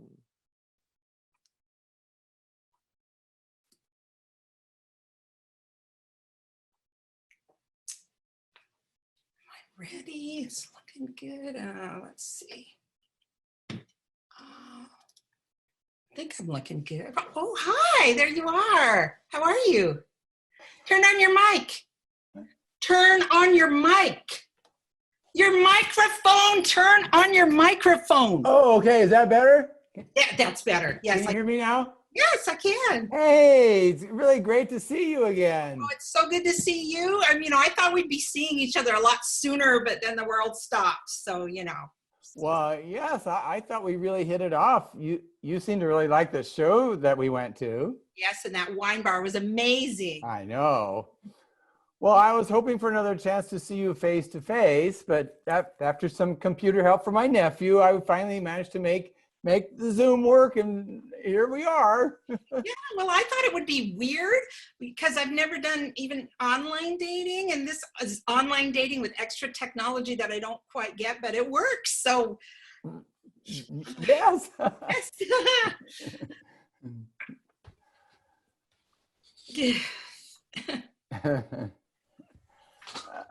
Why does this feel so awkward? Well, I know, and I'm literally where I'm the very most comfortable. I mean, this ought to be fine. I have the temperature right where I want it. Yes. Well, oh, this awkwardness right here is exactly why I sent you that link for that thing to install. Oh, that Zaum thing? Oh, it's Z-A-U-M. It's like Zoom, but with an A-U. It's a Zoom add-on app. Did you install it? Oh yeah, I clicked on it and then my computer did some stuff for a while. Oh, well, if you look, mine is right up here in the middle of the computer screen. Oh, an AU icon? Yeah. Oh yeah, okay, I'm gonna click on it. Nothing happened. I think it works on its own. It's some sort of Zoom dating app. It's like a dating assistant. It's going to monitor us and then tell us to ask certain questions, because that's what second dates are for, to ask each other about each other. So. Well, can't we do that anyway as part of normal conversation instead of quizzing each other? I mean, that doesn't sound like fun to me. Oh, well, okay. Well, I thought, well, oh, hey, oh, see on my screen, the icon just lit up. Oh yeah, mine too. Now what? I think I need to click it. Ready? Click. Did anything happen on your end? Well, it stopped being lit up. Oh well, I guess we'll just have to ask each other lots of questions. I'm really looking forward to this, so ask away. Well, I thought you didn't. Well, right. Okay. Well, I was actually wondering if this were a face-to-face date, what would we be doing? Well, there's this one restaurant reopening soon in phase 1. It has lovely seafood like lobster bisque and calamari. And Oh, it sounds delicious. Hey, well, hey, the icon lit up again. oh, okay. I'll try it this time. Okay. Click. No, nothing. So if you want to go to that restaurant after all this is over. Disgusting. What? Really? Well, of course, you know, I only ate chips. Sorry, what? Well, that's why we went to the chip bar after the show. The chip bar? Yeah. Remember, we had some lovely Cabernet chips, some Sauvignon Blanc chips. It was delicious. Oh, what's wrong? Cabernet chips? We went to a wine bar. What are you talking about? Hey, it lit up again. Ready?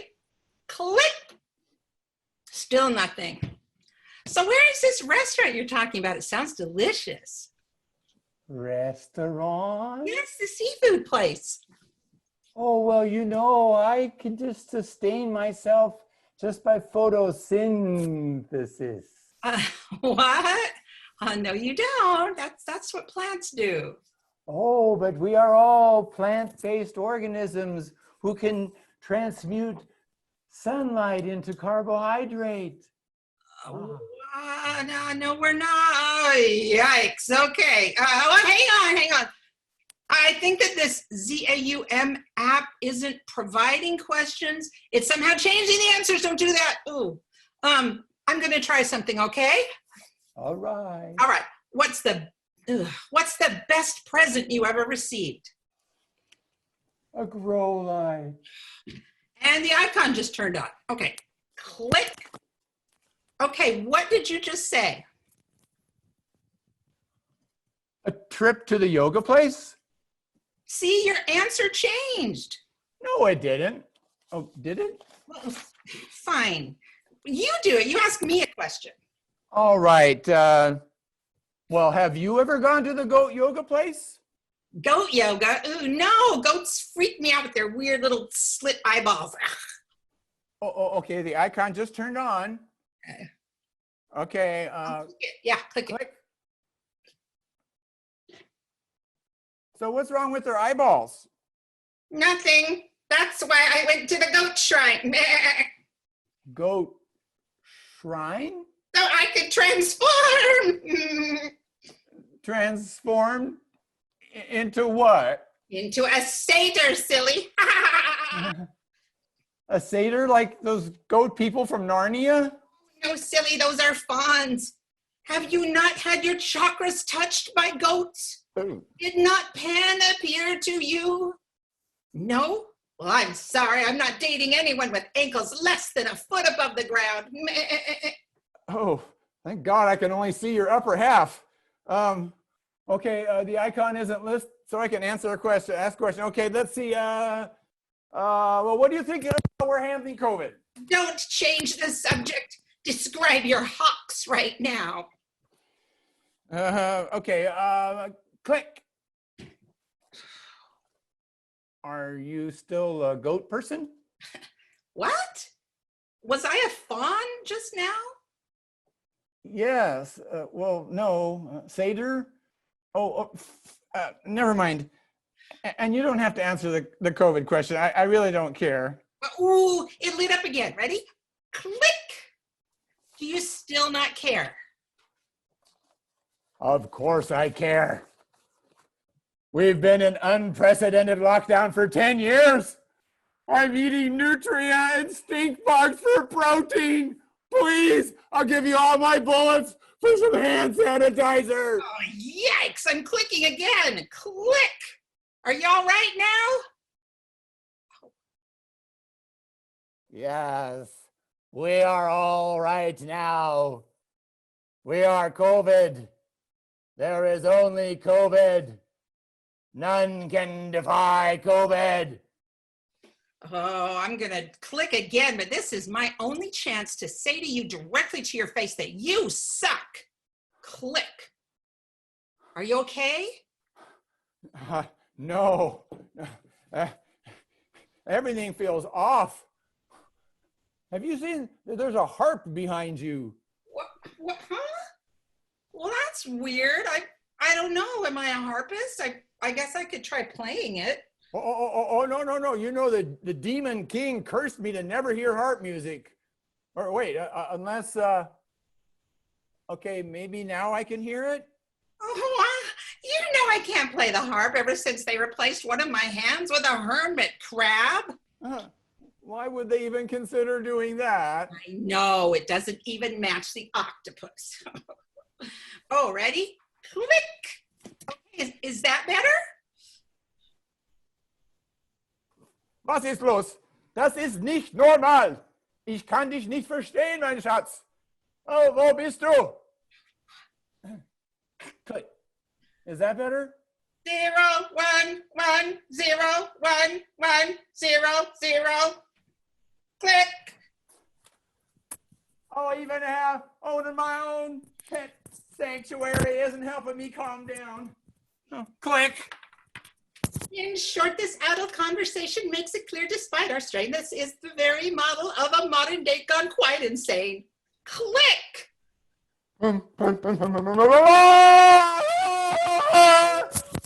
Click.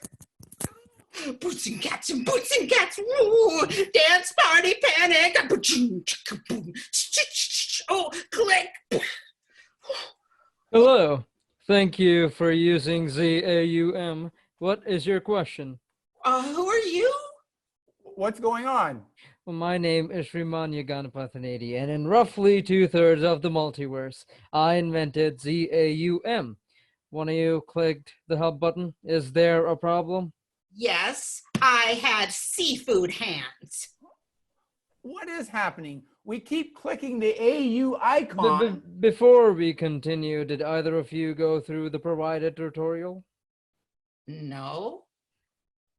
Tutorial? No. We're in one of those sort of universes. Sir, or madam, or other, as our tutorial clearly states, clicking the AU icon lets you interact with the AUs, alternate universes, allowing you to converse with different versions of your colleagues. Well, I trust you've been enjoying this unprecedented breakthrough to look into worlds just a bit different from your own, seeing what could have been, gaining insight into yourself and the human condition. We thought it was a dating assistant. Well, it could be used for that too. Well, are you enjoying this app? No. Oh, hey, the light icon just lit up again. Yes, just click on that and then you'll be in a universe where you are enjoying the app. Just remember to give us 5 stars. Wait a minute, wait. So this thing gives us an alternate universe that's the opposite of whatever answer we get. This is all covered in the tutorial. Well, then I'm in a universe where ZAUM exists. And so now when I click on this, I won't be anymore. You know, you could just uninstall it. Nope. Clicking. Click. Hey, the icon is gone. Oh, mine's gone too. Oh, wow. So does that mean we never had it to begin with? And this is just our normal life? Maybe, though we should probably check our own lives for a while and make sure that's the only change. Well, I see you still have a harp. Oh, goody. And you still have a favorite seafood place? Absolutely. hopefully it'll be yours too. Absolutely. Well, thank you. This was fun. And also not. Yeah, I know what you mean. Well, Well, good night, Adrian. good night, Adrian. What? Your name is Adrian? Well, yes, yours is too? Yes. Wait, was that always the case? Maybe. I mean, I think it's funny given what just happened. Well, yeah, it's like you could be me in an alternate universe. Okay. Okay. Good night. Good night. Okay. We'll come back on. Well, that was our last show. Here's who you just saw. Impending Zoom in ZAUM. Written by John Carone. Directed by Acacia Napote. Performed by Sherman Yu. You got it. Shri, for easy. Yeah, sorry. You're good. Wolfgang Dangler, Sherry Gilliard. All are rude. That's okay. Misha's. Hi. Thank you so much, Rose. We're doing great here. I don't know, most of you probably don't know that Rose was supposed to get to participate in ACT tonight, and it didn't happen due to some things that Jimbo discussed earlier. And so we want to make sure that they got to participate tonight. They're really active over at ACT. We got to see them over there a bunch. And I also heard that today is their birthday. So happy birthday, Rose. And while I sit here and embarrass Rose, there's a couple more things I have for you. I forgot to tell you the secrets about Team 6. One of them has 24 kids.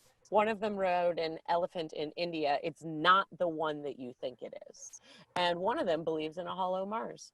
So while I sit here and ramble on, I would like you all to go to that voting link right now. The voting link is going to be majestic.org/vote. How does it look? This way, I think. Yeah. And so you'll go there, you'll pick the team that you liked, and hopefully then you all do that really quick. And while y'all are doing that, I'm just going to sit here and keep talking at you. And after a while, Rose is going to help out. Rose is going to introduce some of the side awards that we've been able to come up with this evening. Unfortunately, last show, we made up all these awards during the show, right? And Rachel made beautiful golden awards that we passed out to people. It was such a good time. There was googly eyes involved, right? And we can't give you a physical award this time, and it's really sad. And I also didn't actually write down any of the real awards from last time because it was a crazy 24-hour blur. I know that there was the best use of onesie. Somebody said there was best use of socks, which I don't remember what it was. There was like the best really long technical science jargon that nobody understands, and a number of other things. So while we're here waiting for you all to vote, I'm going to keep talking. I'm going to tell you about as the crews behind Iron Thespian reach crunch time for their shows. That's right now. Don't forget to come back tomorrow, Sunday night, for the Sunday showcase of new plays. The Sunday showcase new plays are written by local people, so they're new, and that's part of why we can do them on the internet. For some of you people that have been like, oh, why haven't you all done like Grease or something? I don't know if you know, but you have to pay for the rights to plays, so hence why we can do fun things like this. And tomorrow at 2:30 for the Sunday showcase, we'll be playing Man in the Meadow by Kenneth Jinks. It is a haunting memory play. It takes us through Kenneth's childhood memories. Ooh. I'm actually in that as well. Oh, are you? That's exciting. I play Kevin's dad. Oh, I'm excited now.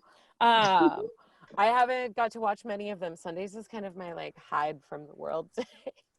Totally. Yeah, no, everybody's got their thing right now. Oh, Chad's getting some Bob's Burgers. I don't know if people can see that on the screen. Oh, there we go. So after that, next Friday, every Friday we've been doing the Friday Funny. And the Friday Funny, obviously, is going to be some comedy because at the end of the week, after all of this, we need to laugh and laugh and laugh and laugh.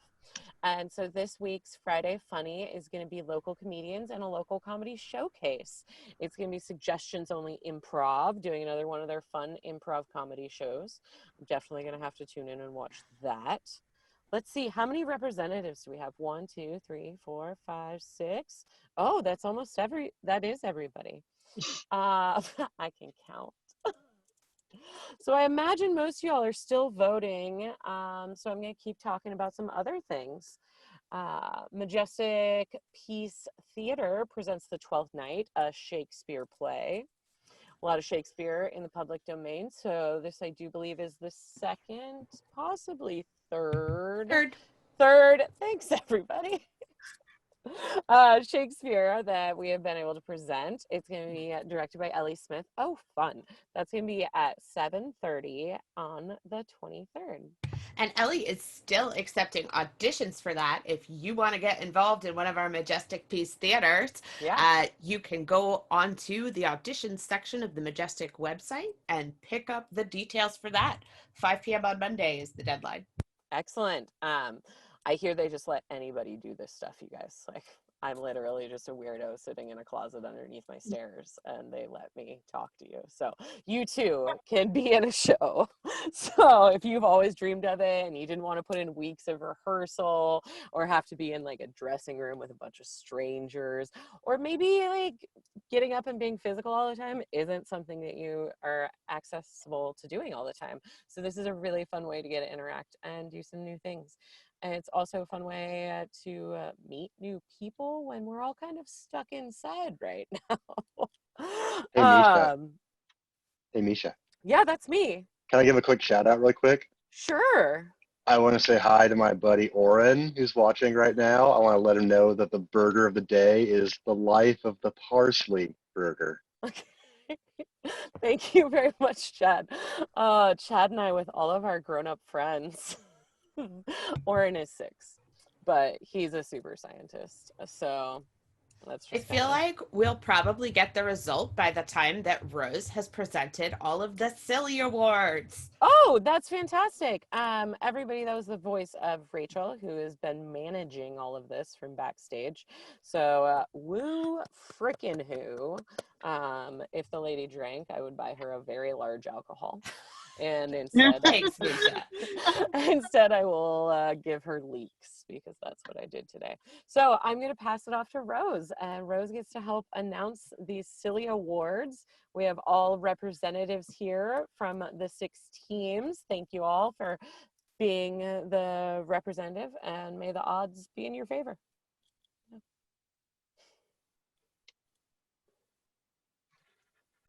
Team 1, sorry. Drum roll, please. You've been recognized with the Too Close to Reality While Still Being Amusing award. Let's give them a hand. Yay! Yay. All right, Team 2, you're getting the Hottest Ghost Award. That's my cat. That's because that's my boyfriend, and I picked the awards. Thanks. May not, have been heavily influenced by the fact that the other is dating the guy who played the ghost. Team 3, you deserve some recognition for the best use of mixed metaphors. Congratulations. Woo. Team 4, your award is the best throwback to First Iron Thespian.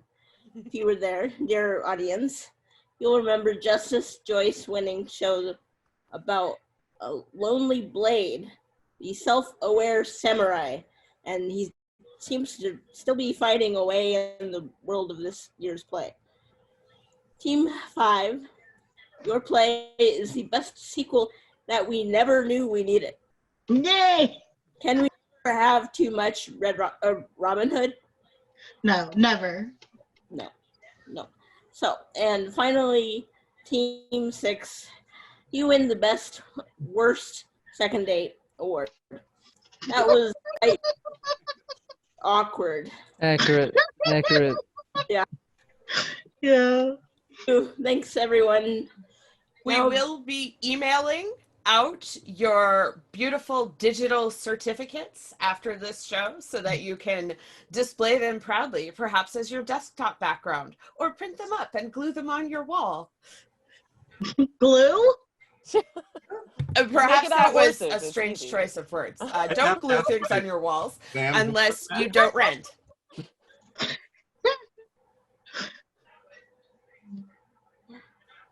I feel this is probably the time when I'm supposed to be announcing the big winner of Iron Thespian, taking home the award that does not exist. But I think what I need to do is see if that was sent to me somewhere. So and Misha, yeah. I know it. I know the answer. You know. I know. Excellent. So we'll get a little drum roll. All right. And now I present this year's Iron Thespian is Team 1, Pandemic at the Disco with Profits in the Time of COVID-19. Woo! You are the Iron Thespian. Wow. So I didn't get a copy of it, but Estefania, our marketing manager, has prepared a customized 3D rotating trophy GIF for your team, which I will email to you later. That's fantastic. Well, that's about all, I do believe. I'm going to wrap it up, and I'm going to thank everybody for tuning in this evening. I know a number of you tuned in because I asked you to, and you haven't ever watched this kind of thing before, and I feel like that's the trick with doing a show like this with so many people. Everybody invited their friends that have never watched a thing like this before, and I think everyone had a great time. So please check out Majestic tomorrow, every night, every weekend, and we'll be doing more stuff. Thank you so much for all of our writers that stayed up all night, our directors, our actors, all of our partners and family and friends for putting up with this silliness. And thank you very, very much, Rachel, for all your help. Goodbye. You're so welcome. Thanks, everyone.